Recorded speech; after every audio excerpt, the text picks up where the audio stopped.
Hi, I'm Femi OK. People are taking to the streets in growing numbers across the world, and you can see just some of the pieces people have been protesting. Just a few of them of the recent protests that we've been tracking right here on the stream. But today we want to ask, do protests actually work? I'm Malika Bilal. Now, no matter where you are on this map, tell us what you think by tweeting us at ajstream or joining us on our live YouTube chat. And you too could be in the stream. Hi, I'm Martin Menconi. I'm a peace and climate activist, and you are in the stream.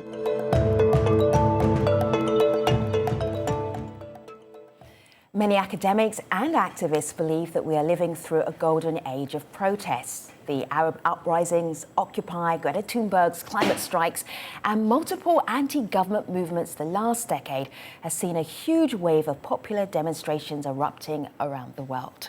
But does this type of political mobilization really work, or has it simply become a way to let off steam? What sort of protests have the best chance of success? And has social media helped or hurt? With us to tackle these questions, L.A. Kaufman is a protest organizer and author of several books, including Direct Action, Protest, and the Reinvention of American Radicalism.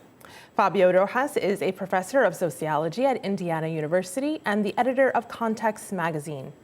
And Paolo Durbano is a sociologist and director of the Centre for Digital Culture at King's College in London. It's great to have you all in the stream, everybody. I just want to just get a little taste of what you feel is a successful protest in, say, the last decade. Paolo, name one that you loved, that you thought, yes, they did it right. I think the Gilets jaunes in France were really amazing in the sense that they were at very little initial organization, and they used this quite amazing tactic of occupying roundabouts. There is a place where it really hurts for the state because you block traffic, basically. And in a very short time, they managed to push Macron to concede on a number of things, including the increase in fuel, the price of fuel. And they then were imitated in many other cities and admired around the world. So I think they were really impressive in representing many people that now are hurt by the crisis, by the economic crisis, and by austerity policies. All right, Fabio, first thing that comes to mind for successful protests, what would you say? I would say the Tea Party in the United States is an example of successful protest. It's a very interesting case. Yeah. They were seen as kind of a radical fringe of the Republican Party, but they started winning a lot of elections. You could say they took over the House Republican caucus for a long time, and they became very influential. LA, what do you have for us? Well, I would point to the protests in Puerto Rico, which successfully forced the governor there to resign. And I would also point, this is a more controversial one, I would point to Occupy Wall Street, which a lot of people think of as a movement. Yeah. That's right. A lot of people think of it as a failure. And yet here we are, certainly in the United States, we are talking about many of the issues that they put on the agenda, including the abolition of student debt, the abolition of medical debt, taxing billionaires, a whole set of substantive, meaty proposals that they put on the political agenda. So we took the temperature of our online audience to get their fails and successes as well. And this tweet we got from Michael. Michael says, to begin with, the protests have only had effect in just 2 countries, which are Hong Kong and France. They mentioned Paris, of course, the yellow vest. The rest have been violent and nothing concrete has been seen from the government in the country. So quite a limited view in Michael's perspective here. But Paolo, because you mentioned the yellow vest and you mentioned Paris, what was it specifically that made it a success? Ultimately, quantity, right? It may sound banal, but that is what makes a social movement successful, a popular social movement successful. That is, the more people you mobilize, the better. The greater the number, the better. Also in Ecuador, recently, right? I mean, the government was forced to do a similar thing to what the French government did because of the force of numbers. Because the government is scared because those people are going to vote, is scared because if there are many people on the streets blocking traffic, the economy cannot work anymore.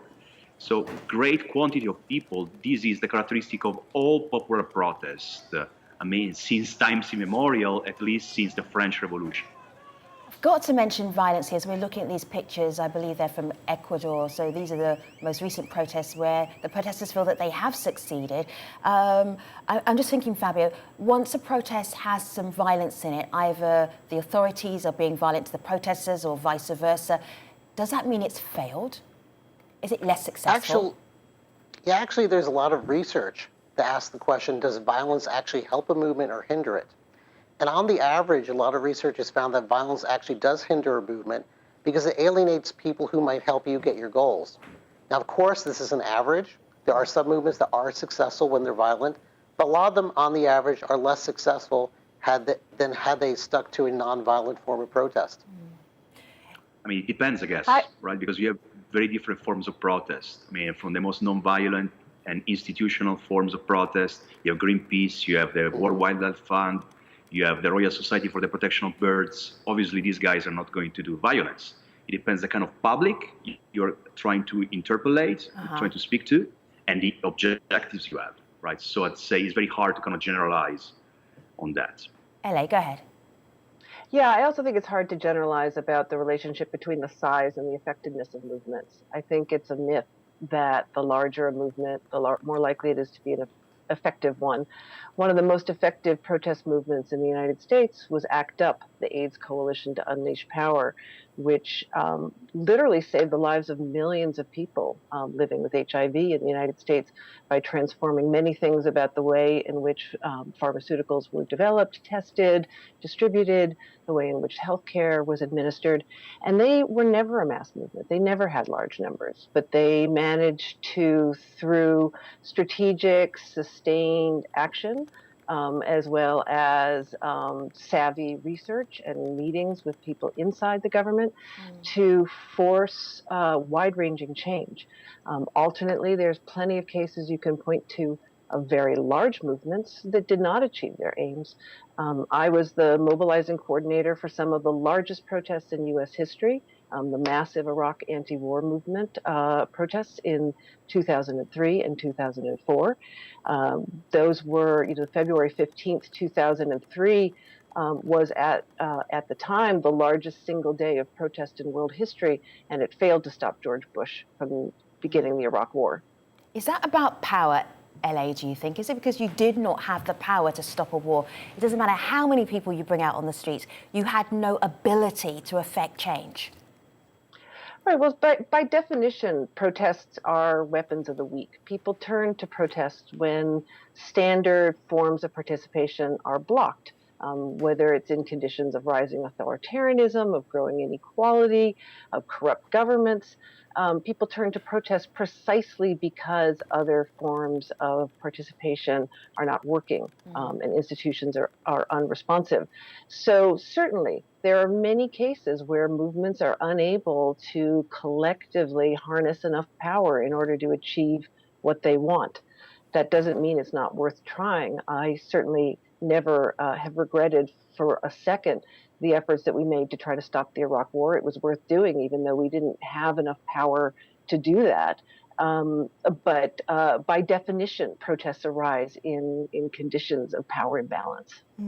It's interesting that you mentioned, LA, you mentioned there that protests are often they come about because people don't have the power. It's a tool of the weak. I want to play a video comment from someone who really picks up on that idea, that the idea that young people are weak because they can't vote. They don't have voting power, but they're strong because they can take to the streets. So this is a climate activist, a young one, Shia Bastida, and she sent us this video comment.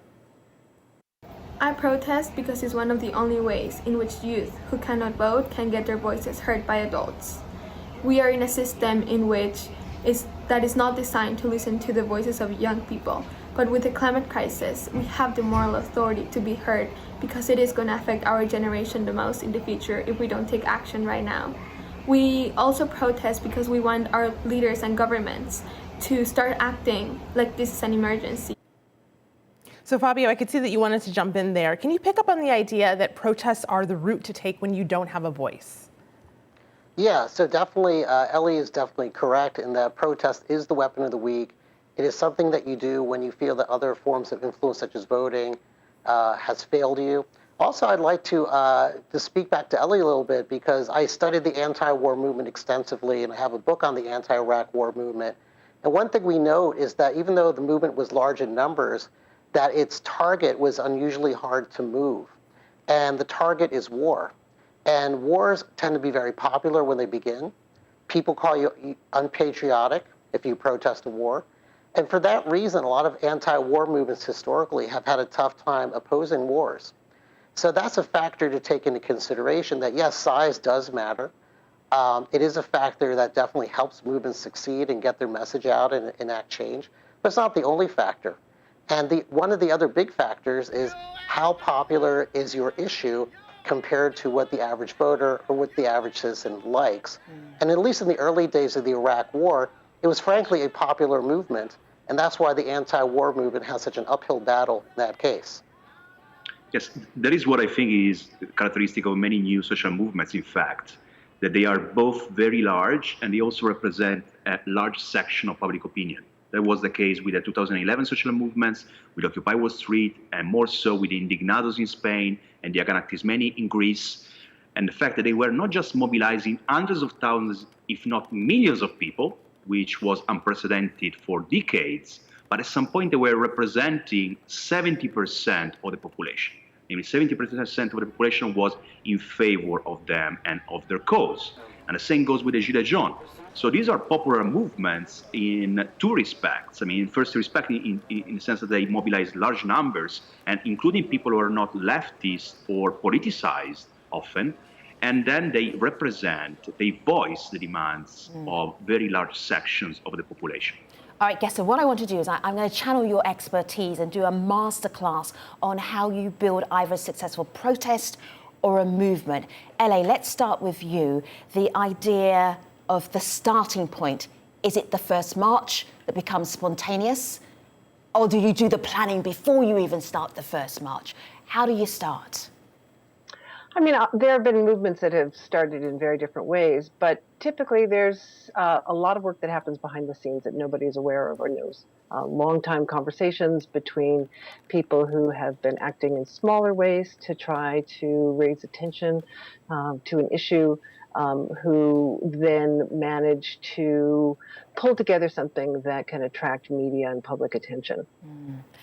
Paolo, we cannot ignore the digital world right here, because I feel that has been the biggest change to how people even just know about campaigns and issues around the world. So digital, social, what change has that made to the world of protesting and rallying? It's obviously fundamental. I mean, for anybody who is acquainted with the reality, despite the fact that many people ridicule it as slacktivism, as whatever, it doesn't matter.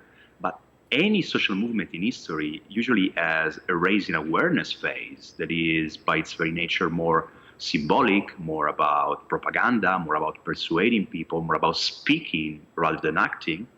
And only after that, only people then are ready mentally, you can move to the next phase, that is the phase of actual action. So in a way, once upon a time, people were wearing pins and badges and T-shirts, and they're still doing that.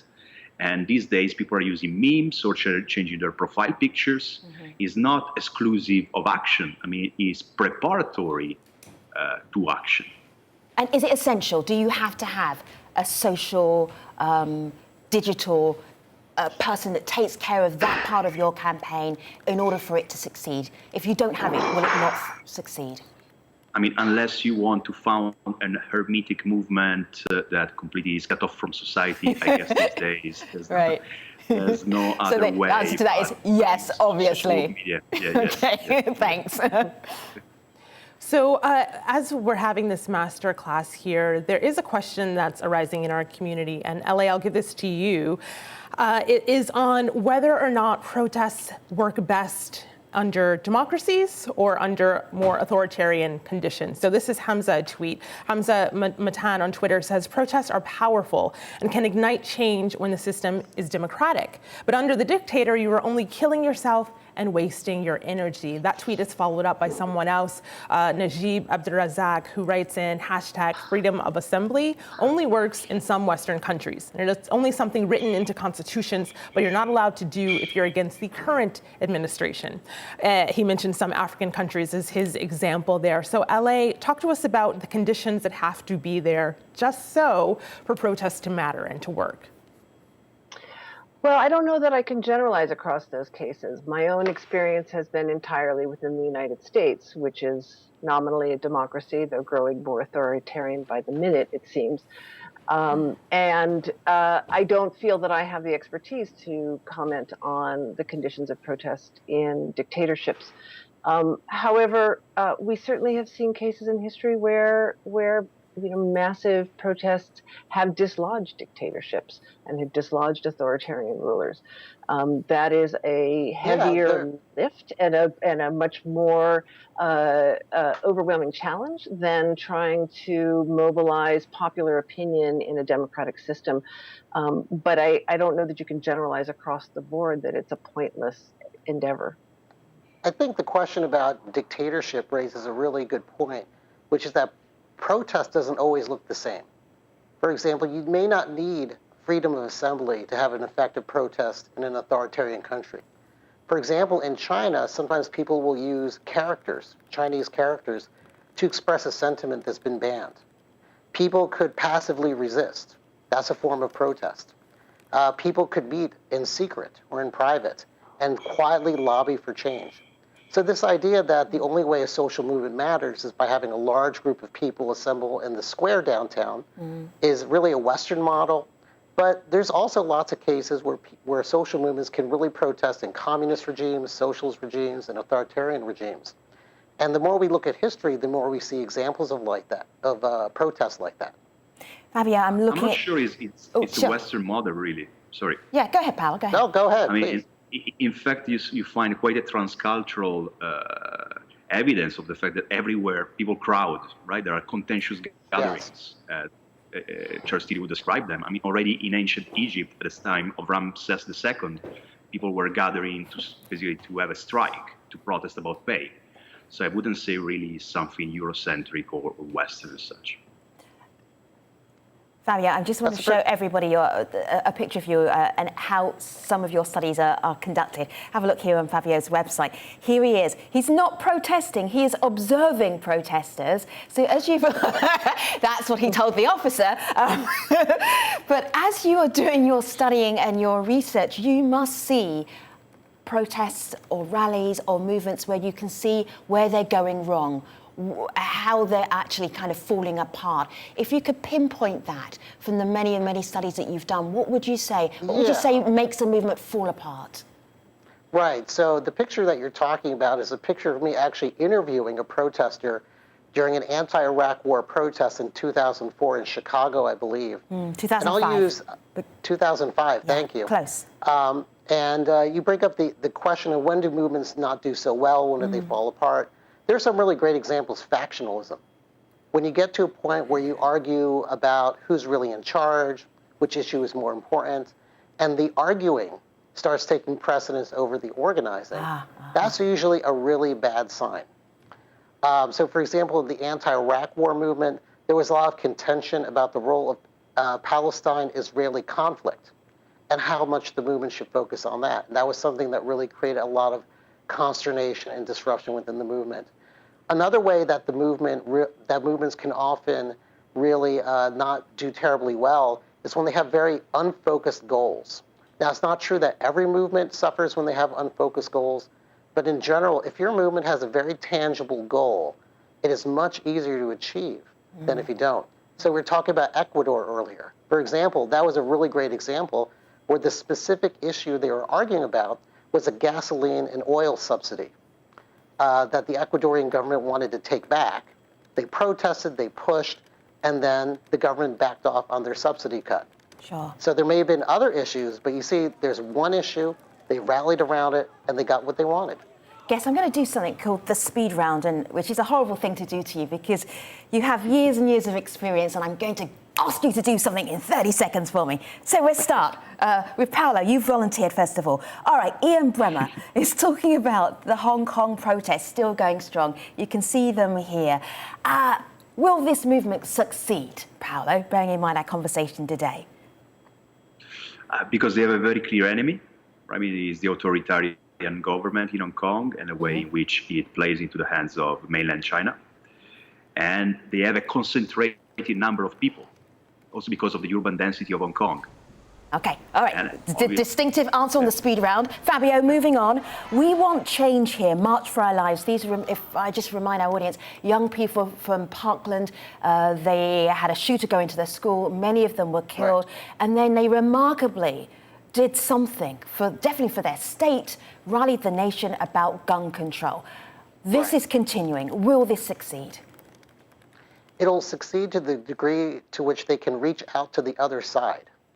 Because remember, one thing about American public opinion, and we haven't spoken about this, is that voters matter. Yeah. And if a majority of voters are not on your side, that's an uphill battle. Okay. So there are a lot of people in America who favor gun ownership, and the more they can reach out to people who don't already agree with them, the better they'll be. All right, I hear you. LA, I have one for you. Trump resistance movement, it's not just crystallizing in this group here on Facebook. This is, I would say, a nationwide movement for some people across the United States of America connected to President Trump.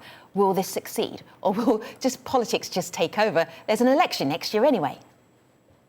Well, I don't know if it will succeed, but I know we're certainly going to try. I'm part of a group that just last night issued a call to action for people to converge at the White House from November 2nd to 11th to demand Trump's removal from office. And we're going to be organizing a national march for removal on November 8th, the anniversary of the election that put Trump in office.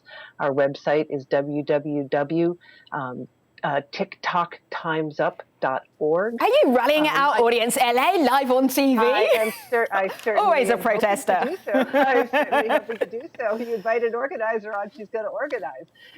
So maybe you're too deep in this to actually comment on whether it will succeed because you are part of that movement. You can't stand back from yourself, can you? What I can say to step back is that when you look at what happened from the time of Trump's inauguration, we had in the United States absolutely massive numbers of people in the street, much larger than we've ever had at any comparable period of U.S. history. Right. It's not clear that changed Trump's policies at all, but what it did do was it created a kind of grassroots momentum that I think you can see the outcome of in the midterm elections, the blue wave of Democrats elected, which has now created the conditions for the possibility of impeachment in the House of Representatives. All right, thank you for doing the speed round.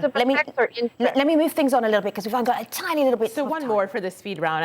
I'll give this one to you, Paolo. And of course, it is something we just saw, the climate change protest. So this is a video comment we got from Aman Sharma, a former stream guest, another youth activist. Here's what he told us. My city, Delhi, is the world's most polluted capital city. And I've already lost a few years of my life to this pollution. So really, I'm striking for my survival, for equitable climate justice, and for the inclusion of all stakeholders that are going to be affected by the climate crisis. What I'm striking for and what I'm hoping to achieve is system change, the inclusion of environment in the political and social narratives of our countries, and making it a part of the national planning agenda rather than it being a secondary concern. Paolo, you were involved in the rounds of protests a few years ago. What do you think about their staying power? I think that there is really a sea change in the way in which people approach environmental issues, in a sense that before environmental issues were a sort of single issue, were seen as something that was almost a luxury to campaign for, while now they are center stage. They are connected with anything else, right? They are connected with security, they are connected with the economy, they are connected with employment, with jobs, because of the Green New Deal. They're connected with quality of life, ultimately, as this Indian boy was explaining to us, in a sense that they affect us directly already because of pollution. So I think now the environment and climate change has really become something akin to a master narrative that everybody is worried about and concerned about. Paolo, Fabio, LA, thank you so much for bringing your expertise to the stream. We spend so much time talking about protests around the world, but not the anatomy of the protests. So thank you very much for your insights. Really appreciate it. See you next time. Take care, everybody.